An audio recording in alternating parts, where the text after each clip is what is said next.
भाइयों बहनों, इंडी गठबंधन के लिए अपने वोट बैंक से बढ़कर कुछ भी नहीं है। आज मैं देश के लोगों के सामने इनका एक और कच्चा चिट्ठा रख रहा हूं। कांग्रेस ने हायर एजुकेशन में कैसे एससी, एसटी, ओबीसी, हमारे दलित, हमारे आदिवासी, हमारे पिछड़े, उनका हक छीना। देशवासी जरा सुनो, ये अपने आप को बिन सांप्रदायिक कहने वालों ने दलित भाइयों के साथ, आदिवासियों के साथ, पिछड़ों के साथ कैसा घोर अन्याय किया है।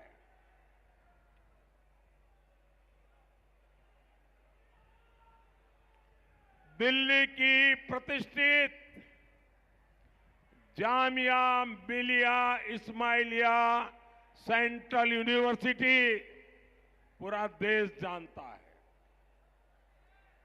60 साल तक ये यूनिवर्सिटी बाकी यूनिवर्सिटियों की तरह एक सामान्य शिक्षा संस्थान के रूप में चल रही थी।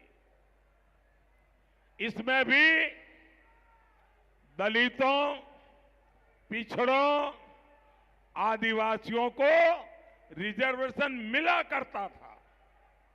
लेकिन 2014 के चुनाव जीतने के लिए मनमोहन सिंह की सरकार ने, कांग्रेस सरकार ने,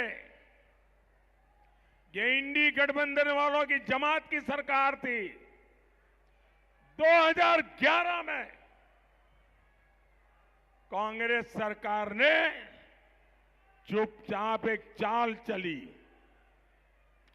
अचानक जामिया मिलिया यूनिवर्सिटी को माइनॉरिटी इंस्टीट्यूशन घोषित कर दिया।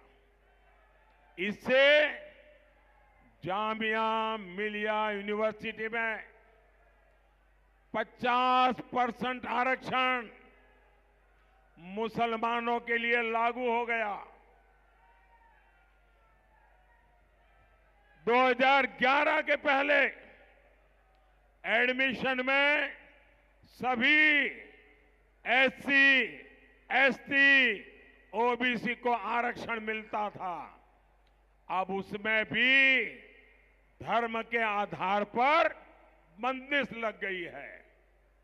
मजे की बात यह है कि पहले अल्पसंख्यक शैक्षणिक संस्थान आयोग का अधिकार कॉलेज तक सीमित था, लेकिन कांग्रेस ने अचानक यूनिवर्सिटीज को भी इसमें शामिल कर लिया।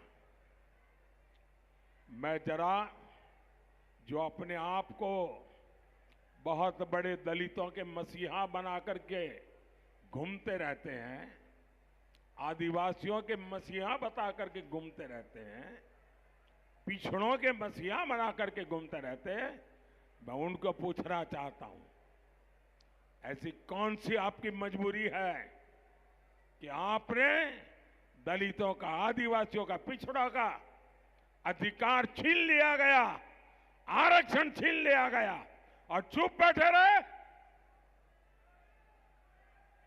जवाब दीजिए देश को। अब आप बताइए,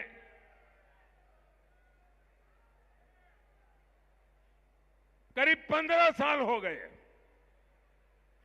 सैकड़ों एडमिशन हुए, सैकड़ों भर्तियां हुई, लेकिन सभी एससी, एसटी, ओबीसी को उनका हक नहीं मिल पा रहा।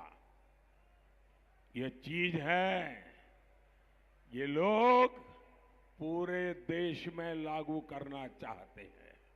और इसलिए मैं दलित भाइयों को कहता हूं, ये आपके आंख में धूल झोंक रहे हैं।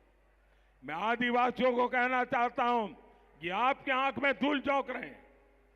मैं बख्शीपंच के हमारे ओबीसी भाई बहनों को कहना चाहता हूं, ये आपके आंख में धूल झोंक रहे हैं।